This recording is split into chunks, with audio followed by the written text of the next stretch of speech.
There are two aspects to child custody that are decided by the courts. The first relates to the decision-making, and the second relates to the time sharing of a child. Decision-making is determined by a court after trial, and the court can either award joint custody or sole custody. Contrary to normal expectations, joint custody has nothing to do with the amount of time a parent spends with a child. Rather, if the parents are able to communicate and cooperate with one another and jointly decide major issues of the child, joint custody will be appropriate. It does require the parents to mutually agree on those issues. In other words, if parents cannot agree, you will either have to resort to a court determination of the major issue or there will be a stalemate.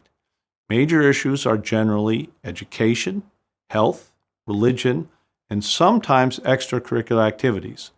Joint custody is preferred.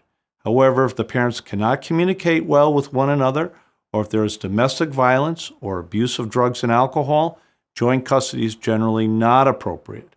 In such circumstances, one parent will be identified to make all those major decisions without consultation. Sometimes parents agree to modify joint custody, which requires them to communicate and cooperate in an attempt to a decision with regard to a major issue. However, in the event that they are unable to do so, one parent will decide. The other issue to be resolved is when a child sees each parent. Here the court is guided by past behavior, the parents' schedules, the needs of the children, and a variety of other issues. There are no guidelines in New York State establishing when a parent has access to a child.